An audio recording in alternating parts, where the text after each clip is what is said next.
Hello anime lovers. तो चलिए दोस्तों, आप सभी का स्वागत है हमारे आज के फ्रेश न्यू एपिसोड में हमारे चैनल पे, जिसका नाम है एनिमे एक्सप्लेन्स। तो चलिए दोस्तों, आज हम करेंगे अगले एपिसोड को एक्सप्लेन हिंदी में, सिर्फ और सिर्फ आप लोगों के लिए। तो चलिए दोस्तों, करते हैं शुरू बिना किसी बकचोदी के। तो एपिसोड 9 में कुछ इस तरह से होता है स्टार्टिंग में कि जो एपिसोड 8 के एंड में एक लड़का दिखाया जाता है, माहितो से पूछता हो कि क्या तुमने ही वो थिएटर में तीनों लड़कों को मारा है।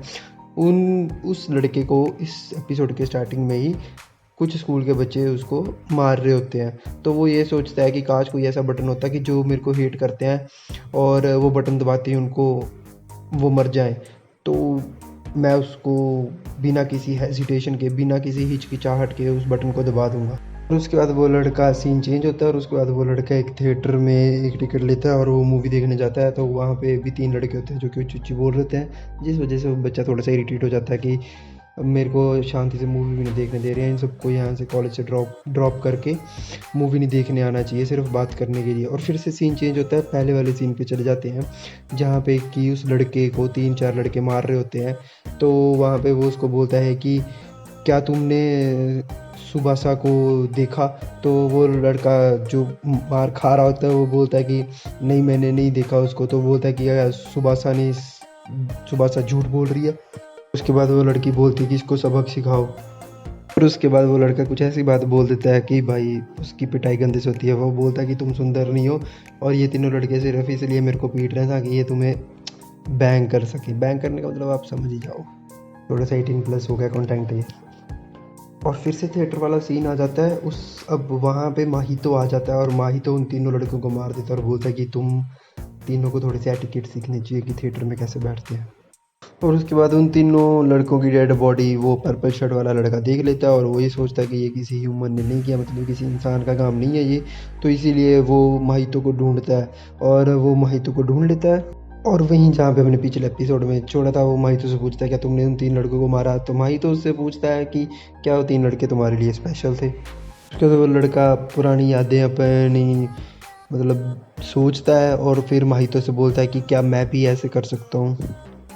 और उसके बाद फिर से वो क्राइम का सीन दिखाया जाता है जहाँ पे इदातोरी और जो ये नया करैक्टर है वाइट सूट में, ये वहाँ पे आ जाते हैं। तो जो ये नया करैक्टर है वाइट सूट में, ये इदातोरी को बोलता है क्या तुम्हें यहाँ पे कर्स्ड एनर्जी के ट्रेसेस दिखाई दे रहा है? मतलब जहाँ जहाँ कर्स्ड एनर्जी गिरी हुई है वो तुम्हें दिखाई दे रही है? इदातोरी बोलता है नहीं, मेरे को नहीं दिखाई दे रही। तो वाइट कोट वाला बोलता है तुम देखने की कोशिश भी नहीं कर रहे हो।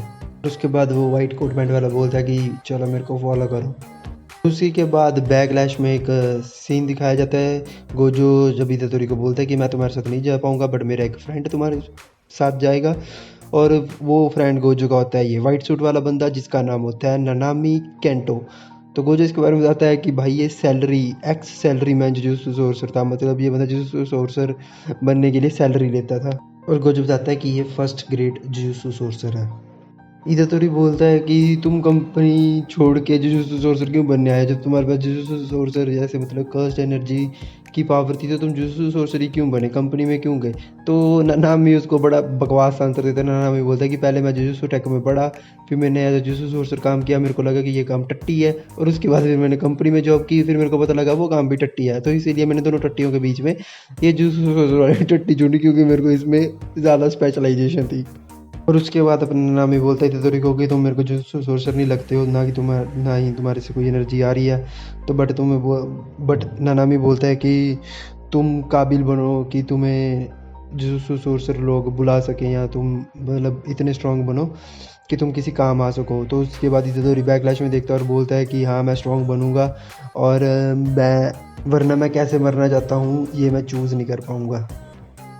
और उसके बाद फिर से प्रेजेंट में स्टोरी चलाई जाती है जब नानामी और इदातोरी वहाँ पे क्राइम सीन पे होते हैं। तो वो जब ऊपर बिल्डिंग में चेकआउट करने के लिए जा रहे होते हैं तो वहाँ पे 2 कर्स्ड स्पिरिट्स आती हैं। तो नानामी इदातोरी को बोलता है कि तुम पिछले वाले को देखो और मैं इसको देखता हूँ। और उसके बाद नानामी बोलता है उसको कि अगर तुमसे वो नहीं संभलेगी तो मेरे को बुला लेना, क्योंकि अभी तुम बच्चे हो और मैं बड़ा हूँ। और उसके बाद नानामी अपना वेपन निकालता है जो कि एक डल नाइफ होता है जिसके ऊपर वाइट सी पट्टी बांधी होती है। और इसके बाद उन दोनों की दो कर्स के साथ लड़ाई शुरू हो जाती है, जिसमें कि नानामी अपनी कर्स टेक्निक के बारे में बताता है। नानामी की कर्स टेक्निक मैंने डिस्क्रिप्शन में भी अच्छे से दी है, बट मैं यहाँ पे भी थोड़ी सी बता देता हूँ। नानामी की कर्स टेक्निक एक कुछ इस तरह से है कि वो किसी भी अपने ओपोनेंट का एक वीक पॉइंट निकाल लेता है, उसमें से वो एक लाइन ड्रॉ करता है, जिसमें से वो 1 2 3 5 5 6 7 8 9 10 तक उसका नंबर देता है, और जिस नंबर पे उसकी कर्स टेक्निक उसको बोलती है हिट करने के लिए, वो उसका वीक पॉइंट होता है, और वो किसी भी चीज़ का वीक पॉइंट निकाल सकता है। और अगर वो कर्स्ट बहुत ज़्यादा वीक हुई तो वो उस वीक पॉइंट पे हिट करने से उसको बीच में से काट भी सकता है, जबकि उसका जो वेपन है वो एक ब्लंट नाइफ है। और उसके बाद नानामी अपने ब्लंट नाइफ से, जो कि बांधा होता है, उससे उस कर्स्ट के चारों पैरों को काट देता है। और उसके बाद वो इतादोरी को बोलता है कि तुम भी अपनी लड़ाई में ध्यान दो थोड़ा सा, और इतादोरी बोलते तुम मेरे को डिस्ट्रैक्ट कर रहे हो। और उसके बाद इतादोरी अपना पहली बार अपनी कर्स्ट एनर्जी के साथ एक कर्स्ट को पंच करता है, और बैकलैश में दिखाया जाता है कि गोजो उसको बता रहा होता है कि तुम्हारी कर्स्ट एनर्जी जो है कि वो थोड़ी सी धीरे फ्लो करती है, मतलब जब तुम पंच मार देते हो उसके बाद कर्स्ट एनर्जी आती है। आप वीडियो में एक बार देख लेना इसका फ्लो कैसे जाता है, कि तुम एक ही बार में 2 स्ट्राइक्स करते हो। तो ये बहुत अच्छी चीज़ है जो कि इतादोरी को काफ़ी हायर अप्स पे लेके जाएगी। और इस टेक्निक का नाम गोजो डाल देता है डाइवर्जेंट फिस्ट। और उसी के बाद एक यहाँ पे एक बहुत ही बड़ा खुलासा होता है इस एपिसोड में, जो कि होता है कि नानामी को लगता है कि एक कर्स्ड के हाथ में वॉच बांधी होती है, तो नानामी उसकी फ़ोटो लेता है। जो कर्स्ड मॉन्स्टर्स होते हैं उनकी फ़ोटो नहीं आती, क्योंकि वो एक जैसे बुरी आत्माओं की तरह होते हैं, आप बोल सकते हो। तो नानामी इतादोरी को ये दिखाता है कि कर्स्ड देखो इसकी फ़ोटो आ गई है, तो इतादोरी बोलता है कि कर्स्ड की तो कभी फ़ोटो आती नहीं है। तो नानामी बोलता है हाँ यही मैं बात बोल रहा हूँ कि शायद ये कर्स्ड पहले नहीं थे, उसके बाद बने। और उसी के बाद नानामी लिली को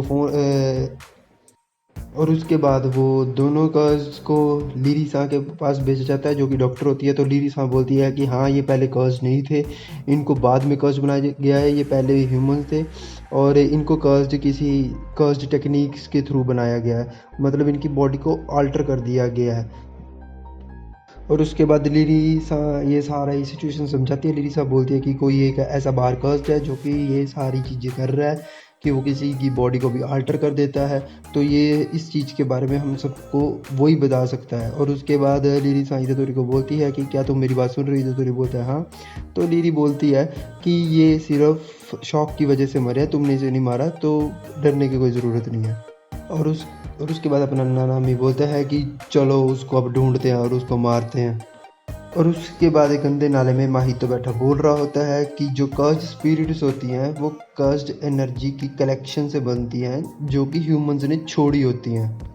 इस चीज़ को आप समझ लो कि जैसे हम किसी के बारे में कुछ भी गलत सोचते हैं या हेट करते हैं किसी चीज़ को, तो जब उस टाइम पे हमारी तरफ हमसे जो कर्स्ड एनर्जी निकलती है, मतलब जो ऑरा बनता है, जब वो एक बहुत ही ज़्यादा निकलती है और वो इकट्ठी हो जाती है, तो वो एक कर्स्ड स्पिरिट बन जाती है। इस चीज़ से आपको जुजुत्सु काइसेन में बहुत कुछ समझ आएगा। और यहीं पे माहितो रेफरेंस देता है कि जैसे कि घोस्ट होते हैं, और इसमें माहितो बताता है कि जैसे नाइन टेल फॉक्स, जो कि हमारे नारुतो में भी दिखाई गई है। और भाई साहब मतलब वो बताता है कि जुजुत्सु सोर्सेज ने इन कर्स को स्पेशल ग्रेड का नाम दिया। और उसके बाद माहितो बोलता है कि जो जुजुत्सु सोर्सेज हैं उनका सिर्फ स्पेशल ग्रेड कर्स पे ही ध्यान है। माहितो बताता है कि लोगों को जंगलों, पहाड़ों और नदियों से बहुत ही ज़्यादा डर लगता है, बट जंगलों, पहाड़ों और नदियों ने से जो कर्स्ड एनर्जी निकलने वाली है वो बहुत ही ज़्यादा बड़ी होती है, कि उन्होंने एक अपनी अलग से शेप ले लिया है। और जो जिन्होंने अपनी शेप ले लिया वो कर्स्ड मॉन्स्टर्स हैं, जिनमें से कि एक गोजो के साथ भी लड़ा है जिसका नाम है जोगो। और माहितो बताता है कि वो मेरे फ्रेंड्स हैं। और उसके बाद वो लड़का बोलता है कि माहितो तुम किस तरह के कर्स हो? तो माहितो बताता है कि मैं ह्यूमन से पैदा हुआ वो कर्स हूँ, कि जो ह्यूमंस दूसरे ह्यूमंस के लिए अपने दिल में खार रखते हैं, हेट रखते हैं, मैं उस कर्स से पैदा हुआ हूँ। इसके बाद अगले ही सीन में नानामी जो होता है वो इदातोरी और इचाजी को बोलता है कि तुम उस लड़के के ऊपर इन्वेस्टिगेशन करो। यहाँ पे उस लड़के का नाम बताया जाता है, जो कि होता है योशिनो जुम्पे। उसके बाद वो दोनों इस काम के लिए चले जाते हैं, और इजाची फिर से वापस मुड़ आता है, और इजाची नानामी को बोलता है कि तुम्हें पता है ना उनकी लोकेशन क्या है? तो नानामी बोलता है हाँ मेरे को पता है कि उसकी लोकेशन क्या है, बट मेरे को ये डर है कि ये हमारे लिए कोई जाल ना हो।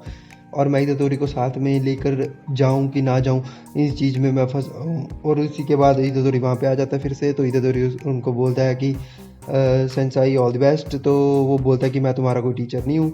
तो नानामी बोलता है। उसके बाद इतादोरी और चाची दोनों उस लड़के का पीछा करना शुरू कर देते हैं और यहीं पे हमारा एपिसोड 9 खत्म हो जाता है।